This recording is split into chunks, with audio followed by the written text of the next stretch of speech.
Welcome, everybody. I'm Susan Cohn, infectious disease physician. Recently moved out here from Northwestern, where I was for many years. Many around the room I see, and so nice to see you in person. It's been a long time. This session is obviously reflects what happened in the opening session, and these are the invited abstracts that were submitted to attend to refer to reproductive health issues. So we'll have the 4 sessions. We'll alternate to introducing them, and then we'll probably do questions at the end, or that makes most sense. So keep your questions and write them down, and hopefully we'll have time to get to everyone before the end of the session. Okay, so welcome. The first speaker will be Elizabeth Topper, who is a research professor and epidemiologist at Johns Hopkins, and as part of the, she's involved in the STAR study, about which we'll hear quite a bit over this next 2 days.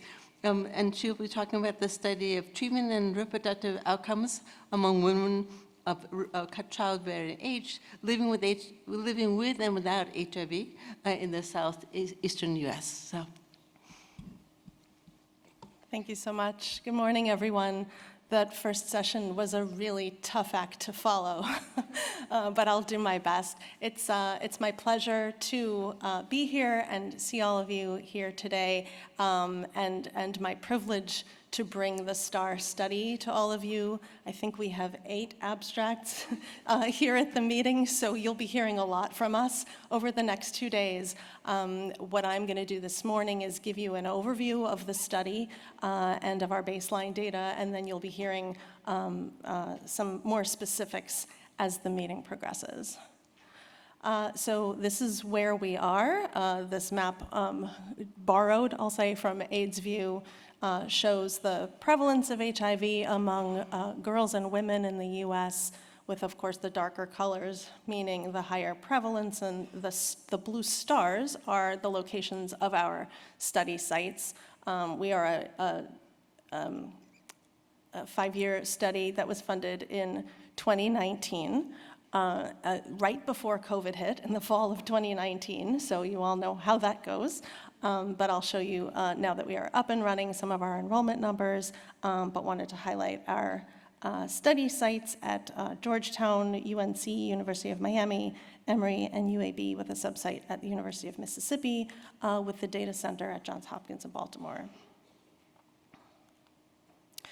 So we have 3 main specific aims for the study: to recruit and retain a cohort of 2,000 women of reproductive age at a 3-to-1 ratio by HIV status, and really to look at the effects of HIV infection and treatment on women's reproductive, mental health, and oral health outcomes.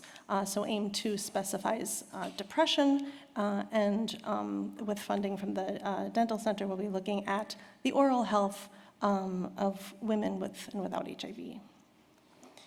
And the 3rd aim will be joined by some of our dental colleagues.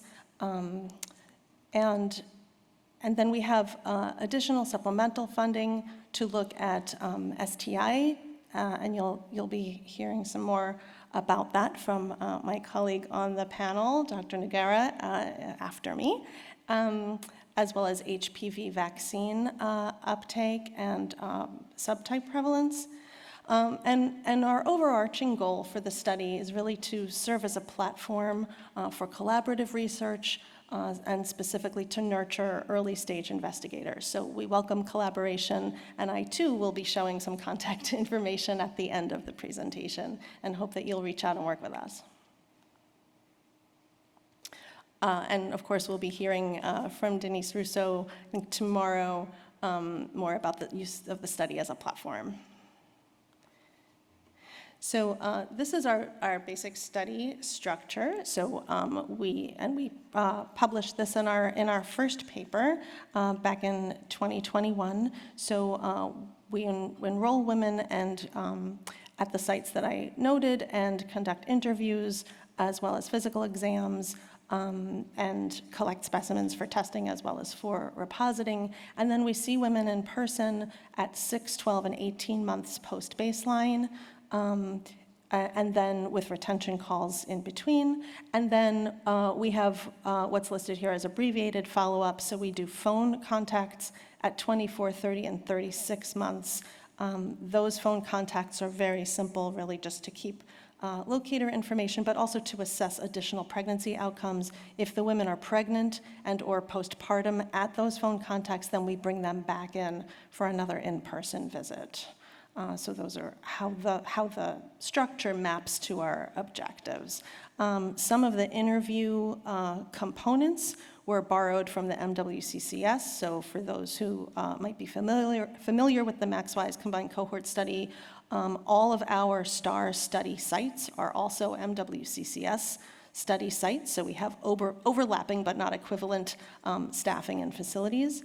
But we did borrow some of those questionnaires from the CCS, as well as having additional STAR-specific components, and then labs that we're collecting, or rather labs that we're conducting on collected specimens, and some also for the NICHD repository. So, to date, we have enrolled 841 women. This is as of about a week and a half ago. The data that I'll be showing today are as of November 24th. We are currently at a 3-to-2 ratio, so you can see that, is there a pointer on here? No, okay. 60% of our participants are living with HIV and 40% living without HIV, and 11% were pregnant at the baseline visit. And this shows for the visit types that I showed you in the diagram, how many have been completed. So the top row shows that 841 who have been enrolled at their baseline visit, and then of those, the numbers that have completed the subsequent visits. And of course, our enrollment is still ongoing because we haven't yet met our target. So some of these women who haven't, for example, completed the 6-month visit aren't yet eligible because they were only enrolled less than 6 months ago. But to date, we have completed over 2,000 study visits. You can see here stratified by HIV status, race and ethnicity distribution, so the majority being Black or African American. I have to apologize for the bottom portion of the slide. I got the labels backwards, so 89% are not Latina and 11% are Latina, which of course I realized on the plane yesterday on the way out here after the slides have been submitted, so apologies for that typo. So this is not us, this is CDC data looking at HIV incidence. The map I showed earlier was prevalence. So this is incidence, so new infections among Black or African American females aged greater than or equal to 13, so girls and women. And you can see that the highest prevalence, or sorry, the highest incidence is in that top line for the 25 to 34-year-old age group. And that maps to the second and third age categories here. So these are STAR data stratified by approximately 5-year age groups. So you can see that 25 to 34 is those two categories. The second one, 25 to 29 and 30 to 34. And I'll note, of course, the gray and yellow bars are the highest. That's by design. So those are our women who are not pregnant. Well, not by design, but mapping to what I showed you before. So we have 11% were pregnant at baseline, so these are the remaining. And of note is that as age increases, so as these bars go left to right on the graph, the proportion of women in each age category who are living with HIV increases, and the proportion who are living without HIV decreases. So we're seeing younger women without HIV and older women with HIV within the confines of the 18 to 45-year-old age group. You can see education and income here on this slide, showing that the majority of women, 55%, have at least graduated from high school, with almost 30% having attended some college, and the majority of the cohort having a monthly household income of $2,000 or less. And so we have here substance use and sexual behaviors. This is a lot on one slide, but just a couple of things to note. So for substance use, you'll see later today in session 2, my colleague Dr. Fujita will be talking more about that, so I won't dwell here, but just to show that, there were significant differences on marijuana use and other illicit drug use, but not smoking or alcohol. So there's as much drinking in all of the study groups. And then as well, of course, the risky sexual behaviors are most prevalent among the women living with HIV as compared to women without HIV. Some more about chronic health type of information will be tomorrow in another session and talk in session 3. So stay tuned for that. Again, this is just an overview.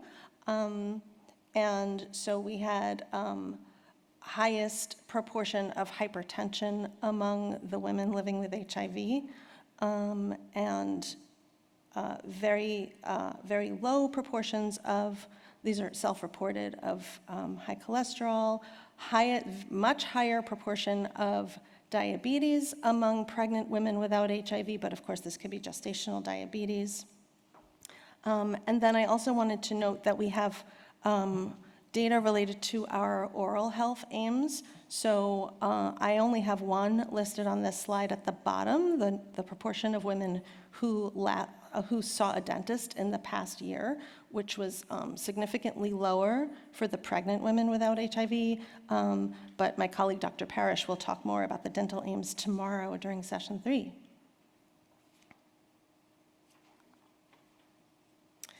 And then these are some of the psychosocial measures. So we use the CESD to look at depressive symptoms, as well as a battery of instruments that you see listed on the left.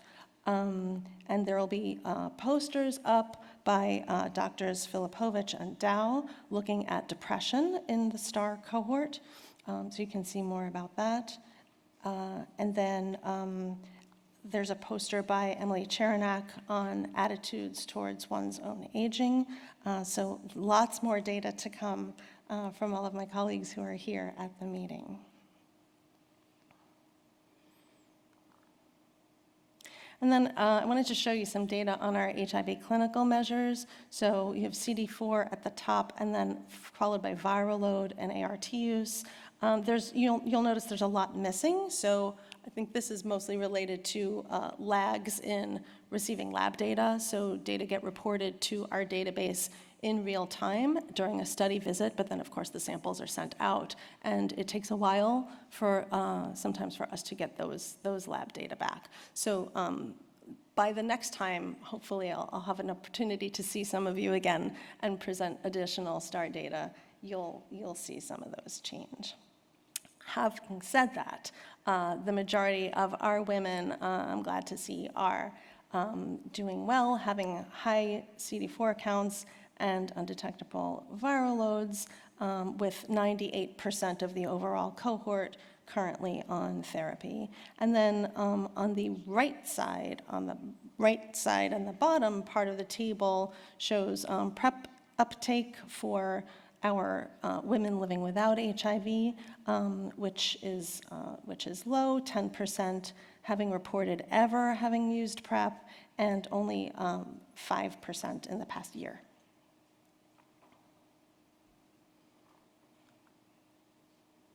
So this is our website, and you can see the URL at the bottom right, starstudy.org. We welcome you to peruse the website particularly if you're interested in collaborating with us. There are more data to come. Again, this is 841 women, but we are still currently enrolling. So if you go to the website and you click on this investigator tab here at the top, you'll be brought to this page, which has our Work With Us section, which will talk about our publication policies and our concept sheet process. So there's lots of information there about how to get involved with the study. Again, the URL is there, starstudy.org, and you can contact us at starstudy@jhu.edu with any questions. We'll be happy to answer. I'm going to try to keep us on time, so I'm almost done. Just one more slide. I just want to thank all of my co-authors listed there on the left, as well as the organizers of the symposium for having us, the study participants, of course, and the staff at the data center and all of the clinical sites, our funding sources, as well as the STAR Scientific Advisory Group that helps keep us on the right path. So thank you.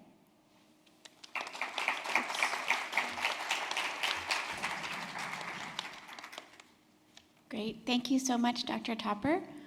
We'll move to our next presenter now, who's one of your colleagues with the STAR cohort. So Nicholas Nogueira is a research data manager at the University of Miami, and he will be talking about genital and extragenital STIs among women of reproductive age in the southern U.S. who are participating in the STAR cohort. Thanks for being here, Nicholas. Thank you. Good morning, everyone. My name is Nicholas, and I'm delighted to stand before you today to discuss a critical aspect of women's health in the southern United States. Today, we'll be shedding some light on the prevalence and impact of both genital and extragenital STIs among women in the South. We'll be focusing on the findings of the STAR study, which, as Dr. Topper mentioned, is a comprehensive research endeavor aimed at understanding women's reproductive health. And in this presentation, we aim to contribute to the scarce information surrounding STIs among women in the South in the hopes of providing additional resources to shape effective healthcare policies and interventions tailored to the unique needs of this population.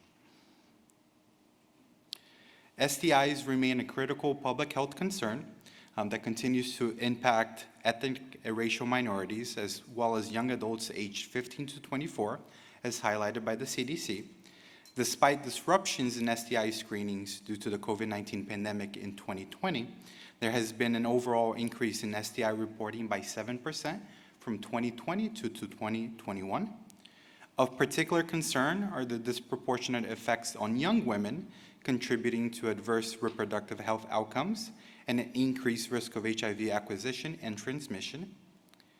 Recent data indicates fluctuations in chlamydia and gonorrhea rates among women in the United States, with chlamydia rates initially decreasing by about 2% from 2012 to 2021, but a surprising increase of about 2.5% from 2020 to 2021.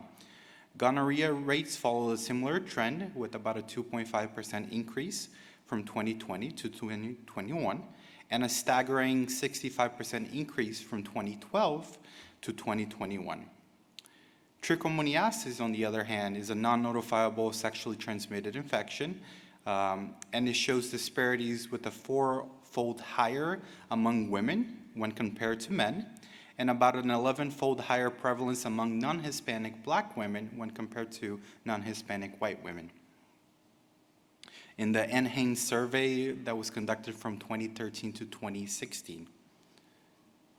Globally, STI diagnosis disparities persist among women, with factors such as age, race, intimate partner violence, childhood abuse, mental health, age of first sexual encounter, multiple sex partners, and alcohol use being associated with STI diagnosis.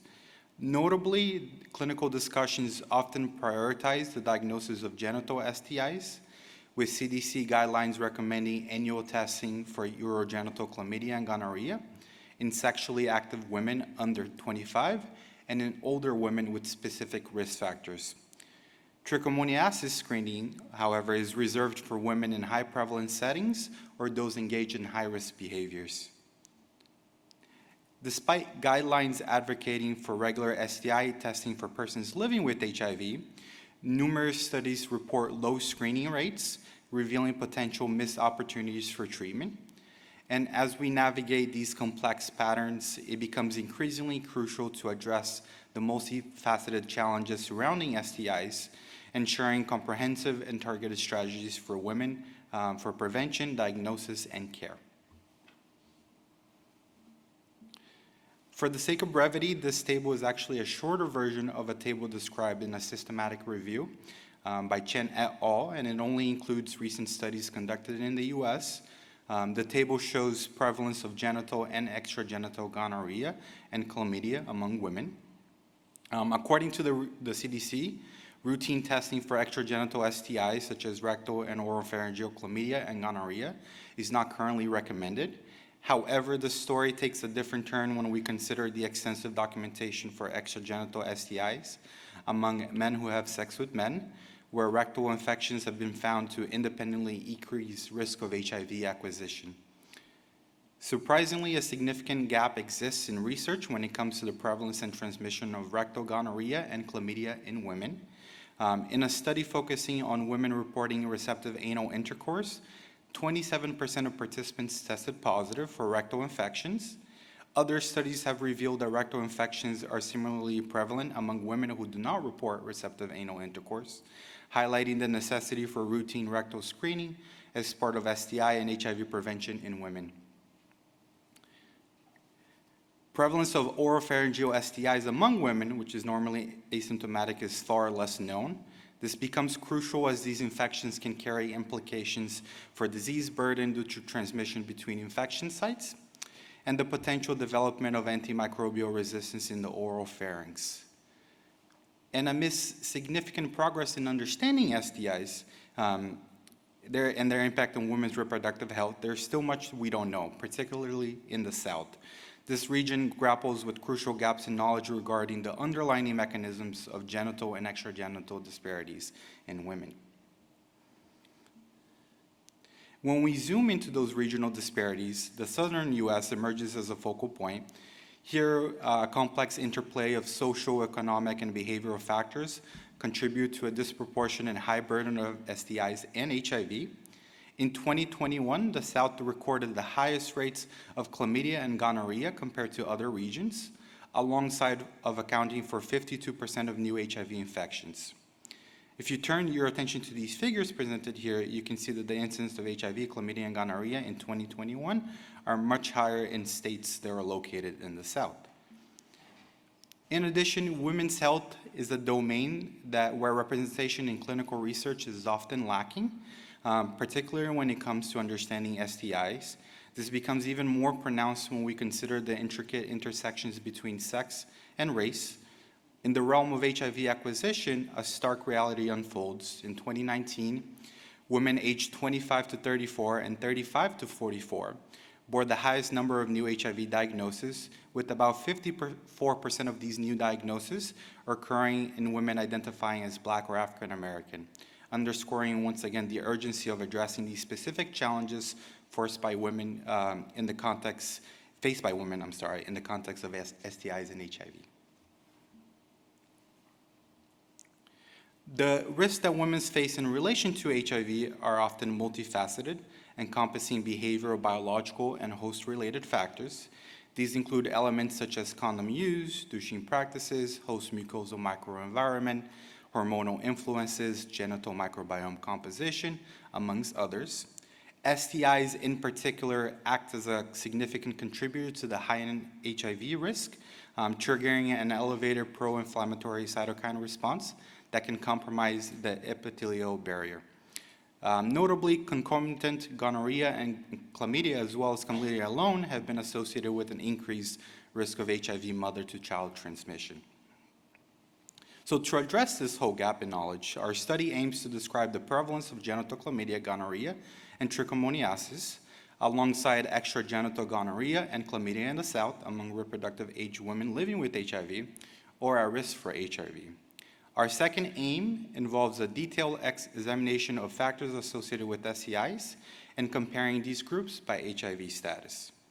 Our goal is to breach these knowledge gaps and to inform future opportunities for sex-specific screening guidelines, considering the unique cultural, and socioeconomic context of Southern United States. By understanding these intricacies, we strive to pave the way for these targeted interventions that can make a meaningful impact on women's health in this region and advance HIV prevention. So this is where STAR comes in. I'll keep the methods brief since Dr. Topper already discussed it. This is a longitudinal observational cohort. We're attempting to enroll about 2,000 women, either living with HIV or at risk for HIV. High-risk behaviors within 5 years before enrollment were defined in this group, including multiple sexual partners, substance use, STIs, transactional sex, sex with individuals living with HIV, or a history of incarceration. Our data gathered here are from 6 southern sites in Georgia, Alabama, Mississippi, North Carolina, Florida, and District of Columbia, and it covers the period from March 2021 to January 2023. In total, 519 women were included in this analysis. Rigorous methods were employed, including structured interviews, covering medical, reproductive, psychosocial history, sexual behavior, COVID-19 experiences, mental health, substance use. Additionally, most participants underwent nucleic acid amplification tests to detect chlamydia, gonorrhea, and trichomoniasis, independent of symptoms. And our analysis focused on social demographic characteristics, risk factors, and the prevalence of STIs. Group differences were compared by current STI diagnosis and HIV status using chi-square, Fish's exact test, t-test wherever appropriate. So approximately 17% of women enrolled into the study were diagnosed with a genital STI, 5% with an extragenital STI, and about 19% with any of those two STIs combined. A high proportion of the genital STI cases came as a result of trichomoniasis diagnosis, as you will see in the upcoming slides. We started by exploring group comparisons in women diagnosed with an STI and found no differences in marital status, site, age, race, and ethnicity. What we did find were significant differences in education and income, where women with an STI were more likely to have lower educational attainment and income compared to women without an STI. We then moved on to sexual behaviors and medical history and found that women who did not consult a healthcare provider within the past year and engage in transactional sex were more likely to have an STI. And also, when looking at a history of STIs, we found that a history of chlamydia was not associated with the diagnosis of STI, but a history of gonorrhea and trichomoniasis were. Rates of genital, rectal, and oropharyngeal gonorrhea and oropharyngeal chlamydia are comparable to other studies evaluating STI in women. We found that the prevalence of genital and rectal chlamydia, on the other hand, was much lower by comparison. Prevalence of trichomoniasis was about 14%, which is considerably higher than national estimates of about 2% among women aged 14 to 59%, and among Black and African American women is about 10%. We did not find a significant differences in diagnosis of STI among women with and without HIV. It's noteworthy that women with STIs exhibit trends associated with lower educational attainment, decreased income levels, and a reduced likelihood of consulting a healthcare provider within a year. Additionally, they display a higher engagement in transactional sex compared to their counterparts without an STIs. Interestingly, our analysis did not reveal any associations between HIV status. However, it's crucial to underscore that the prevalence of both genital and extragenital chlamydia and gonorrhea, as well as genital trichomoniasis, remains notably high among women of reproductive age, irrespective of their HIV infection status.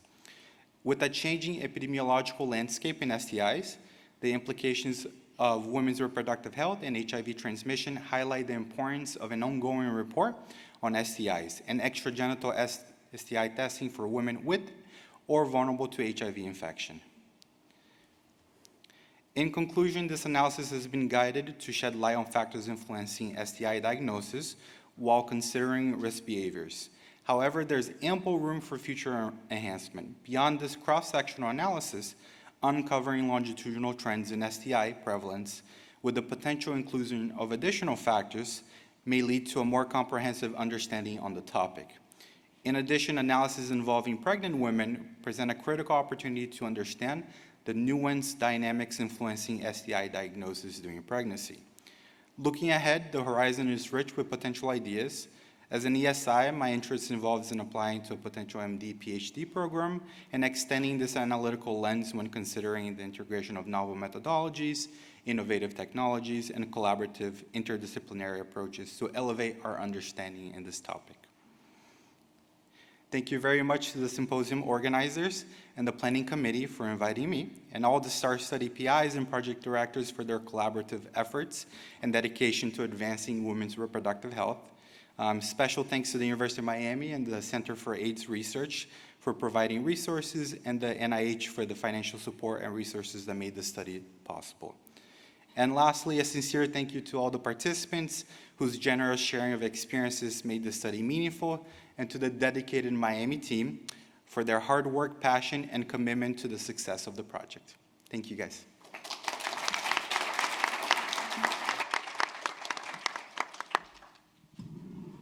Thank you. So next we'll go on to hear from Queen Evelina on maternal mental health and outcomes of referral for mental health care among women living with and without HIV in Botswana-based Flourish study.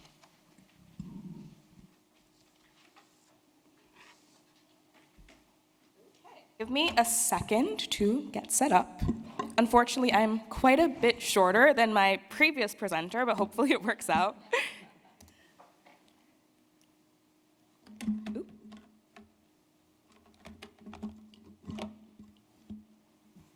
Okay, so firstly, hello and thank you for your time. My name is Queen Belina, and I am presenting on behalf of the Flourish study teams at the Botswana Harvard Health Partnership and Massachusetts General Hospital.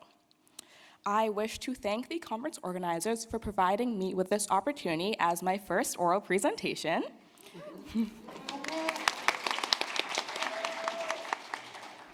My specific study followed maternal mental health and mental health care referral outcomes among women living with and without HIV in Botswana. So let's get into what that means and the topics we're going to cover during our session today. Firstly, I want to address the pertinence of the study, both as an area of research and as a social issue. Then we will get into the methodology of the study, followed by a review of our results and findings and the relevancy of said findings. Lastly, I want to share some actions that our team has taken as a result of the findings of the study. And now that our roadmap has been laid out, let's zoom out and focus on the context that led to this study. To the right, you can see where in Southern Africa Botswana is situated. The National Institute of Child Health and Human Development funded Flourish study is an observational cohort study following 1,200 caregiver child pairs based at the Botswana Harvard Health Partnership, or BHP.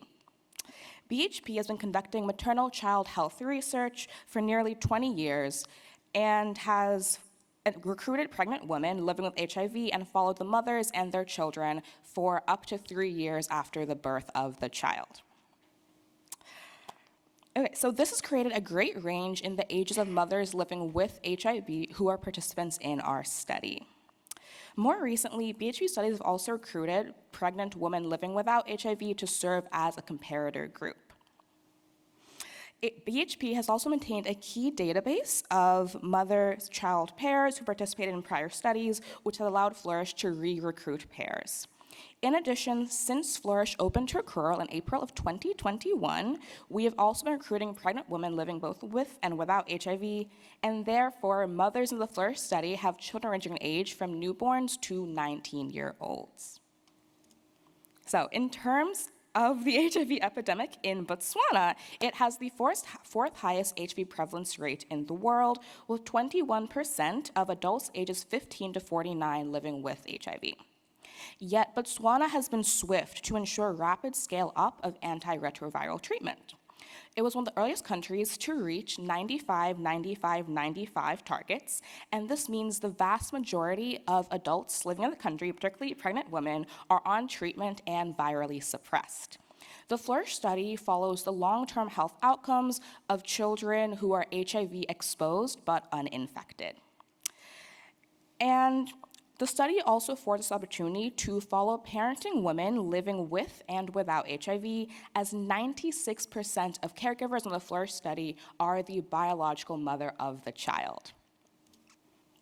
Okay, so currently, published literature indicates that young women aged 15 to 24 living in high HIV burden settings are more likely to acquire HIV and to experience mental health disorders than women living without HIV and men living with HIV.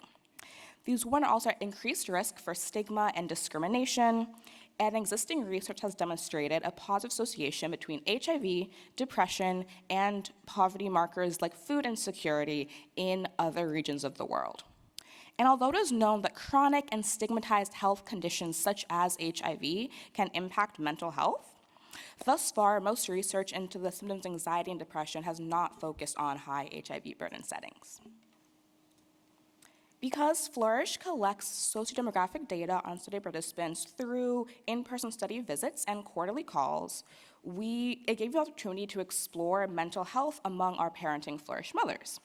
Our main goals of the team were to determine the prevalence of screening positive for anxiety and depression by HIV status, to identify the risk factors of depression and anxiety, particularly in mothers living with HIV, and to track the outcomes of women referred for care, particularly in the case of those who screen positive for depression. And with all of that context, let's quickly move on to the methodology we used to conduct our study. Okay. So, firstly, all Flourish caregivers are administered 2 mental health screening questionnaires, the Patient Health Questionnaire, or PHQ-9, for depression, and the Generalized Anxiety Disorder Screener, or GAD-7, for anxiety. Any woman who scored a 5 or above on either test, or reported thoughts of self-harm or suicide on the PHQ-9 was referred to a local government health center for care. A score of less than 5 indicated a negative screen for depression or anxiety. Scoring 5 to 9 indicated mild depression or anxiety. Scoring 10 to 14 indicated moderate depression or anxiety. And scoring 15 or above indicated severe depression or anxiety with intentions of self-harm or attempting suicidal ideation. So a positive screen does not necessarily mean that a mother should actually be diagnosed with depression or anxiety, and because of this, any mother screened positive was referred to a local government health facility for further treatment and care. After organizing our data, we then used a Fisher's exact test to capture the prevalence of poor mental health compared by maternal HIV status, and we fit unadjusted and adjusted logistic regression models to identify risk factors for screening positive for anxiety and/or depression. Next, let's discuss what our findings actually were. My sub-study looked at the mental health and referral outcomes of over 1,000 biological mothers, 75% of whom were living with HIV. Characteristics were significantly different across multiple key elements. For example, recruitment from older BHP studies included only women living with HIV, which led to a higher median age among women who were living with HIV, and demographically, those mothers also tended to have a lower educational attainment and higher levels of food insecurity. After reviewing our data, it became astonishingly clear that mothers living with HIV were significantly more likely to screen positive for anxiety and depression than those who were HIV seronegative. 112 mothers screened positive for the composite outcome of poor mental health because they received a score of 5 or greater on the PHQ-9 and/or the GAD-7 instruments, or they reported thoughts of self-harm or suicide. 11.5% of mothers living with HIV screened positive for poor mental health, compared with 6.6% of mothers who were living without HIV. This proved to be a statistically significant difference. However, severity did not significantly differ by HIV status. And among women who screened positive for depression or anxiety who were recently enrolled in Flourish during pregnancy, 11% of women who were HIV seronegative screened positive in pregnancy versus only 1% of mothers living with HIV. But this difference was also not statistically significant, and this data is not shown here.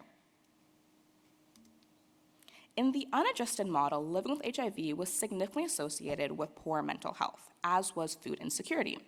The age of the mother also appeared to be associated with screening positive for anxiety or depression. After adjusting our analyses for covariates to the p-value of less than 0.2, only severe food insecurity remains significantly associated with a positive screen for anxiety or depression. A mother reported thoughts of severe food insecurity from the past year was 2.4 times more likely to screen positive for poor mental health than a mother who was food secure. In the adjusted analysis, maternal HIV status was no longer a significant risk factor for poor mental health. Okay, so here we have a table of our referral outcomes for maternal mental health care for those who reported their post-depression referral outcomes. We saw the disparities extended beyond the presence of poor mental health. Many of the women in our study did have poor post-referral outcomes. From the study's inception through August 1st of this year, we had the opportunity to reach out to the 76 women who were referred following a positive screen for depression, of whom 69 were living with HIV. You can see that 36 did not attend a referral at all, 9 were not provided with emotional support from a counselor or social worker, and 4 were not satisfied with the care that they received from a counselor or social worker. That indicates that only 27 of the original 76 had a positive post-referral outcome. Additionally, regarding persons who did not attend a referral, 46% of mothers living with HIV did not attend, while 57% of those who were HIV seronegative did not attend a referral. Again, although the data is not shown in this specific figure, there was no difference in seeking care following referral among those who screened positive by their severity level, so mild, moderate, or severe, indicating that severity level was not a predictor of whether an individual would be willing to seek care for a depression referral. Okay, so our results highlighted the disparity of successfully linking women to definitive mental health care. Although Botswana does offer free care, there is stigma around mental health diagnoses, and the average medical officer in a health facility is not trained to evaluate or treat mental health issues. Given the higher prevalence of screening positive for depression or anxiety among women living with HIV, in this cohort, there is a need to truly and definitively address stigma that prevents care-seeking behavior, as well as to optimize care options. Our findings point to the need to destigmatize mental health care, starting with community-level interactions in urban, peri-urban, and rural communities, as well as scaling up mental health support services so those who seek care from a trained professional can be provided with it. Importantly, our data highlights the need to enhance social protection programming, such as food assistance programs, as a preventative strategy when it comes to mental health care and support. The most important aspect, arguably, of these findings is the need for routine mental health screening, particularly for women living with HIV, as it's clear that depression and anxiety can represent barriers to HIV care and engagement and ongoing achievement of sustained viral suppression, in addition to a plethora of other problems that I'm sure you are all aware of. It is with that in mind that our team explored avenues to provide adequate mental health care for these mothers when they cannot be supported in local government health centers. One growing partnership Flourish has is with the Botswana Network for Mental Health, which is committed to providing support for participants referred for poor mental health when they can't receive care that's beneficial to them at a local government health facility. This recently established partnership addresses the gap in trained mental health care providers in the government health centers, and although incremental, we truly hope this step improves participants' attendance of and satisfaction with referral appointments, especially for depression. With that being said, I would like to wrap up and acknowledge the contributions of our various team members, partners, and sponsors. So thank you to the caregivers and children of the Flourish study who make this study possible, to my co-authors and the rest of the Flourish study team for all of their effort on this and other projects, to the symposium organizers for providing us with this platform, to the National Institute of Child Health and Human Development for their funding of the Flourish study, and to our other partners with their logo shown here for all of their support. Lastly, I wish to thank all of you as audience members for your time and attention. Have a great rest of the symposium, and please let me know if you have any questions about the content of this study. Thank you.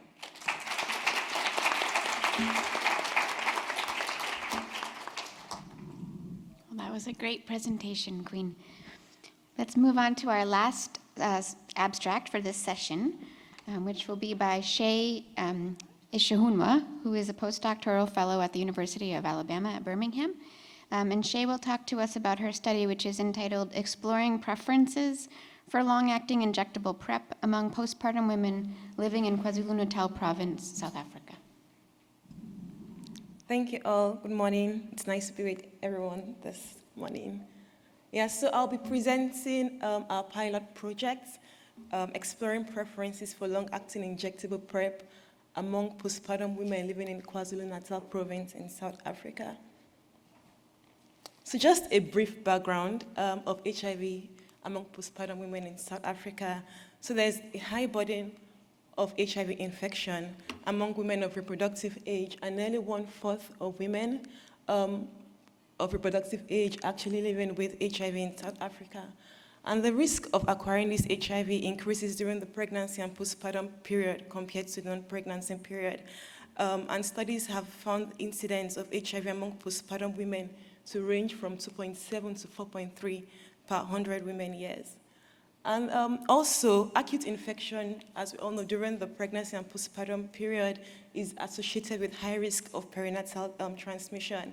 And in 2020, it was estimated that about 12,000 children were newly infected with HIV, with the majority occurring during the perinatal period.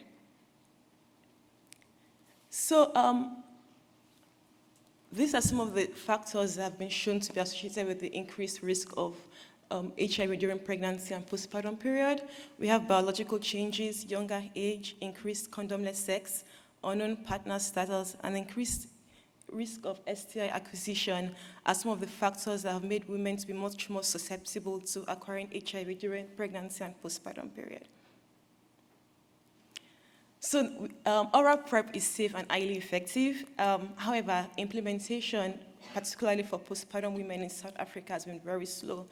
And here's just a timeline. In 2012, oral PrEP was first approved by FDA, and then in 2015 was recommended by World Health Organization. And then 2016, the South African Department of Health approved oral PrEP for key populations. But it was only just 3 years ago, in 2020, when the South African Department of Health approved oral PrEP for postpartum women. So in addition to the fact that implementation for oral PrEP among postpartum women is slow, there's also the issue of adherence. So adherence is particularly challenging for postpartum women, and for various reasons, as we can imagine, including stigma, fear, disclosure. So there's oral PrEP option, and then we have the long-acting injectable PrEP, which is a recent, a new modality, and HPTN 084 shows that long-acting injectable PrEP is actually effective at preventing HIV infection among cisgender African women. And so, considering this, long-acting injectable PrEP may actually be a superior option and could be a very useful modality for postpartum women, particularly in South Africa. But there's few So there are few studies that have actually, or little data on whether this would be an acceptable thing among postpartum women in South Africa. And so, this was a study, a pilot study, really that was designed to explore preferences for long-acting injectable PrEP among postpartum women. And the context, the study site was in KwaZulu-Natal province, where the prevalence of HIV is actually very high. So there were two major study aims. The first study aim, I would say A1, was to conduct focus groups among women who are up to 12 months of postpartum, report that they are uninfected with HIV, but also report they live with a partner living with HIV or have a partner that did not know the status, to explore the acceptability, feasibility, and preferences for long-acting injectable PrEP. And then the second aim was to do in-depth interviews with men to report that they have partner living with. Sorry. Is this breaking? Okay, yeah. Okay, sorry. So the second 1B was to conduct in-depth interviews with men reporting a partner with a live childbirth within the last year to explore their opinions regarding the opportunities and barriers to long-acting injectable PrEP among postpartum women. And then the second major aim was to conduct key stakeholder interviews to explore factors that might influence implementation for PrEP for postpartum women. But for the purpose of this presentation, I would only be presenting and focusing on the postpartum women. So this study was actually a qualitative study design that was guided by the Consolidated Framework for Implementation Research, and we recruited postpartum women purposely from 3 clinics in South Africa, and also from various research sites. And then the eligibility criteria included women that were between the ages of 16 to 45 years old, that were HIV uninfected by self-reports, and within 1 year of childbirth. 4 focus groups were conducted between March and April 2023, and they were conducted in isiZulu language. And after the focus group, we collected a brief questionnaire from the women. And then in terms of analysis was analyzed using the context analysis method. It was also guided by the CFAR framework. So in total, 23 women participated in this study. The median age was 27 years old, and just about 20%, 17 actually, had completed college, university, or vocational school. Majority of the participants were unemployed. A few of them had more than 2 or more sexual partners within the past 3 months. And then the median or the mean number of pregnancy was 2. And majority of the participants had ever breastfed. Majority had ever used injectable contraception. And about 60% of the participants reported that they were extremely likely or somewhat likely to be at risk for HIV. And about a third had ever used oral PrEP. So some of the emergent findings we've kind of grouped into 4, that came up from the qualitative study, from the transcripts. The first was a perceived need for HIV prevention during the postpartum period. Also, there was a high interest and preference for long-acting injectable PrEP. And then the third theme were opportunities to promote long-acting injectable PrEP during the postpartum period. And then the fourth theme that emerged were potential barriers to long-acting injectable PrEP use during the postpartum period. So I will delve more into some of the findings. So the first major theme was the perceived need for HIV prevention interventions during the postpartum period. So the discussions from the transcripts highlighted the tendencies. So a lot of women discussed tendencies of men to seek other partners during the postpartum abstinent period, putting women at increased risk for HIV exposure. Also, the women perceived that they were at risk of getting HIV, and they expressed their need for HIV prevention interventions to protect themselves and their infants during the postpartum period. And then women highlighted the fact that they were using either abstinence, condom use, oral PrEP as some of the strategies to protect themselves during the postpartum period. Okay, so I'll just read it through. So this is a quote by one of the participants. "We sometimes do fear because I know that, okay, I know what my status is due to the fact that I'm breastfeeding, but you do not know where your partner is during that time. Thereafter, you return and sleep with them without using a condom.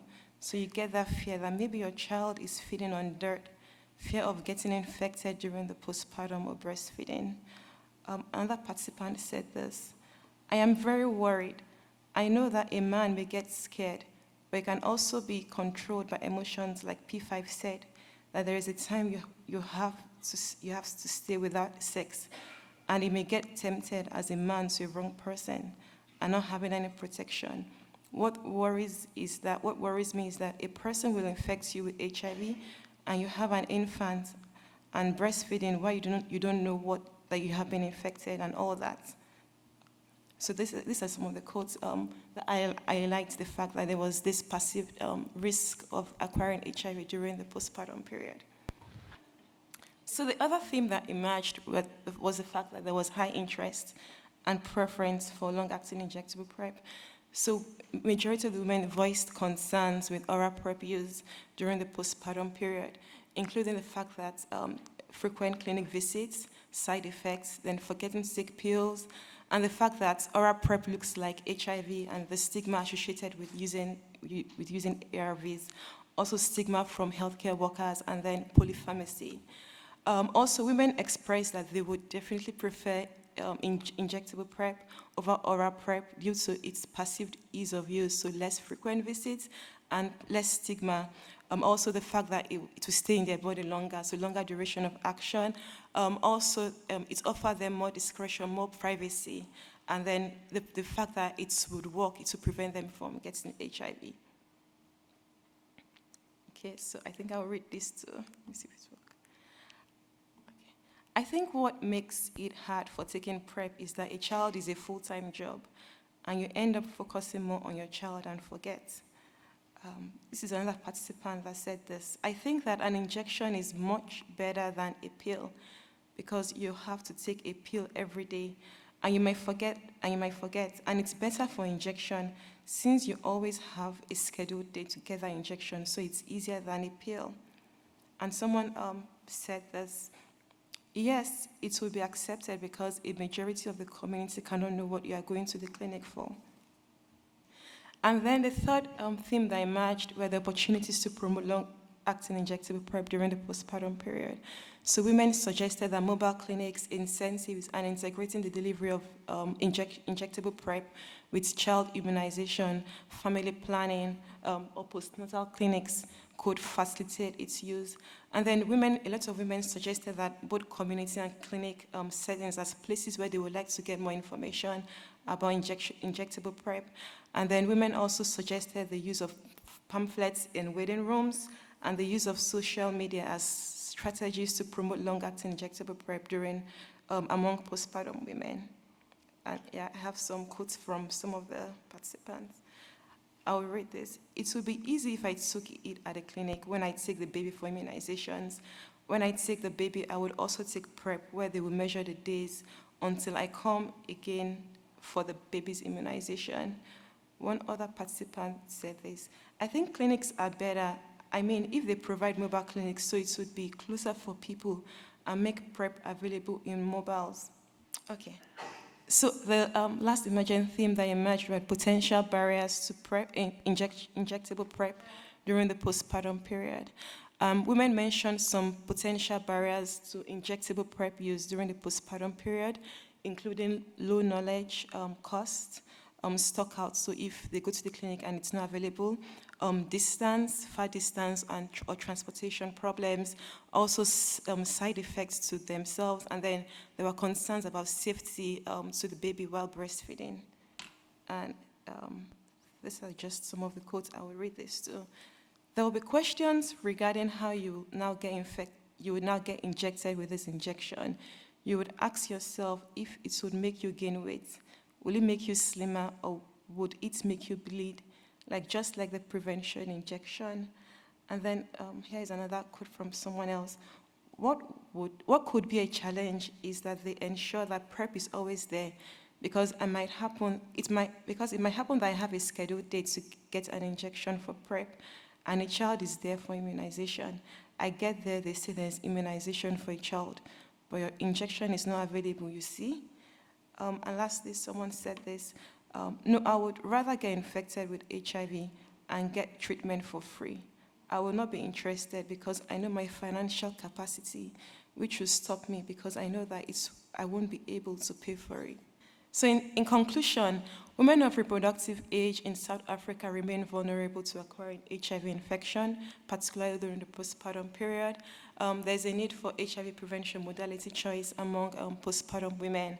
And our findings suggest that injectable PrEP may be preferable and acceptable among postpartum women. And then the findings from this study also suggest opportunities to promote access to long-acting injectable PrEP in clinic and community settings to reduce the risk of HIV acquisition and perinatal transmission. I would like to thank UCSF-Bay for funding this project. I would like to acknowledge and thank my mentor, Dr. Lynn Matthews. Also thank the South African research team that is being headed by Dr. Van Heeden. Also thank Tricia Smith, our project manager, and lastly, Dr. Saros, who is a consultant for this study. Thank you.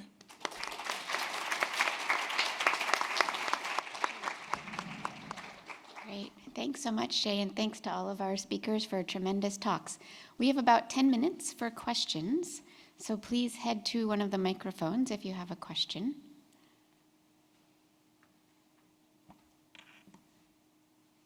Do you have one? I have a question.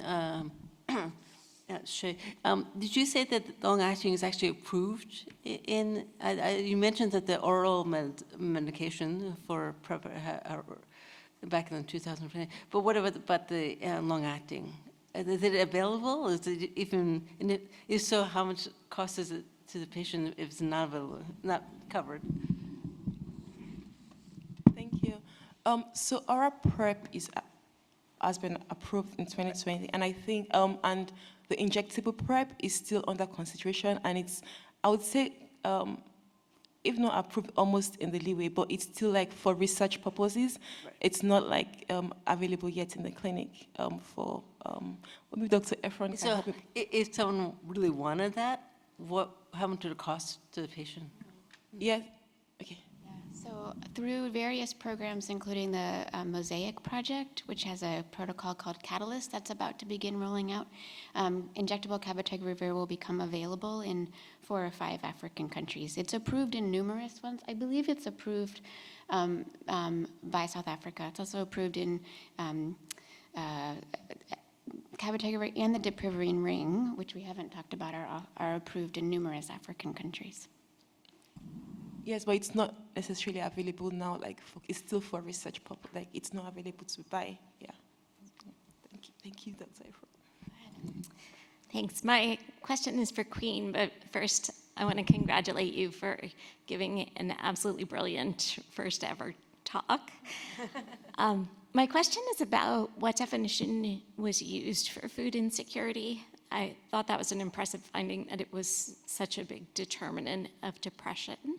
So I'm wondering, what was the definition and how prevalent, sorry if I missed it, was food insecurity in the population? Yeah, of course. So for Flourish, we have a number of case report forms that have set of questions that are asked to all study participants, and one of those forms does cover food insecurity. It asks questions such as, in the past month or the past couple of months, how often have you struggled to find food, to get a good gauge of how often families are food insecure and the level to which it occurs. So it's based off an existing form. I can personally email you with the name of the form and the details and the exact number to avoid a miscommunication. But I do remember distinctly that there was a link between anxiety and depression and food insecurity, as well as HIV and food insecurity. And I believe there were links between income and education, but those were much less significant. Go ahead. Hi, thank you all for the great work you're doing. I have never had the opportunity personally to be a part of one of these long-term studies with so many people, and I was just interested in knowing how participants were compensated, if they just volunteered to do it, or if you offered health care, or if there was something else. And then I'm also interested in what retention is like, because I've had trouble getting folks to come to clinic on a regular basis, so I'm just wondering what your all's experience was with that. Is there a specific person the question is for? No, I think just for anyone who wants to, because they're very two different settings, but I'm interested in both. Well, yeah. I feel like my PI would be the best person to answer this, but I will say that Flourish does have a rather high retention rate, well over 90, because women are invested in both like their health and the health of their child who may or may not be exposed to HIV. And the Flourish study is at its core focused on tracking the long-term health outcomes of children, whether it's in terms of infectious disease and infectious morbidity or development and school performance. I will also say, in regards to the other portion of your question before, wait, could you repeat that? Sorry. Like compensation. Compensation. Do they get care or do they get paid, or how does that work?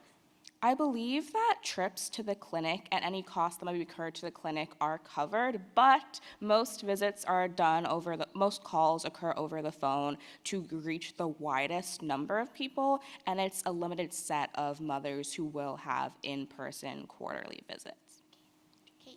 So I'm Kate Powis. I'm one of the PIs of the Flourish study. 98% retention rate with opening in 2021.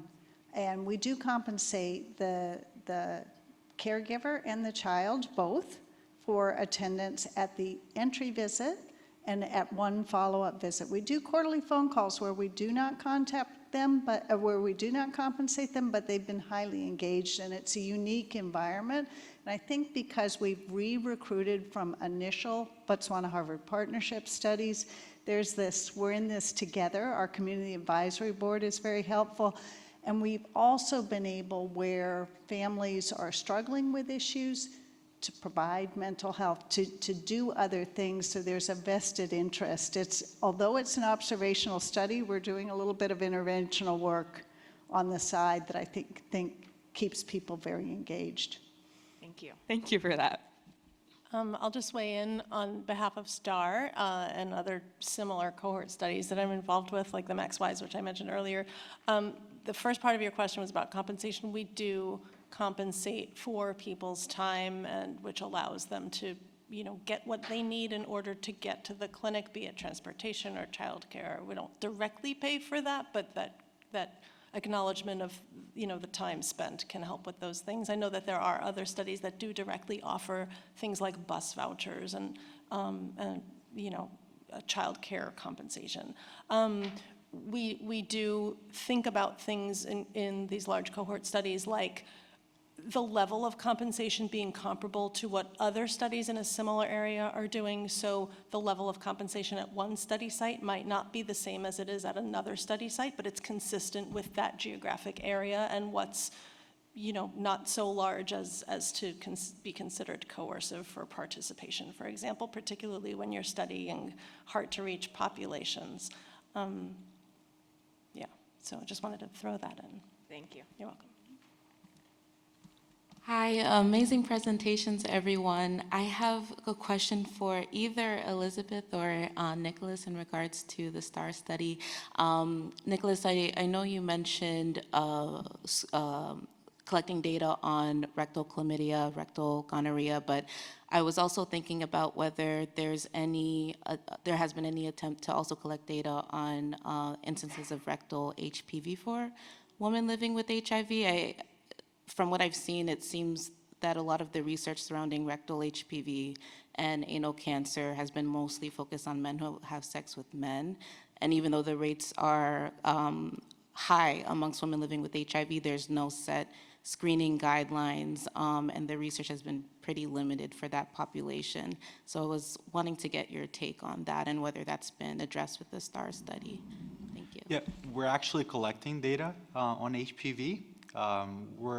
It's a bit of a process to get that data, and we're working together with the CDC in order to analyze that information, but HPV swabs are being collected and it's being analyzed in this population. We're also looking into syphilis, and it wasn't included in this presentation, but it's something that we aim to include later on. So yeah, it's being collected and it's being worked on. Thank you.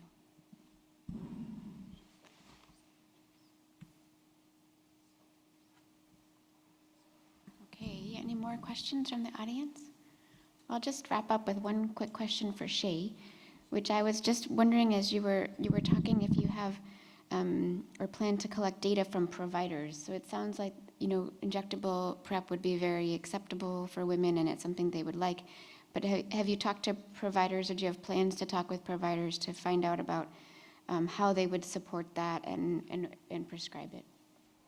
Thank you. Yes, so we actually collected data from providers, from 12, majorly I would say nurse practitioners, nurses, and few, yeah.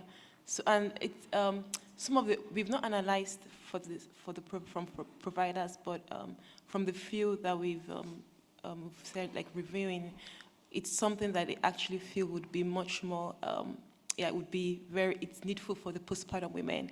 I think some of the things he said was that they can actually monitor, so they can actually know that, oh, women are using because they come around. Like a lot of times you give oral PrEP pill, you don't know what happens, whether they just, don't use the medication, but that's something within their country they can actually monitor. So it's something that they actually excited about, yeah. Interesting, thank you.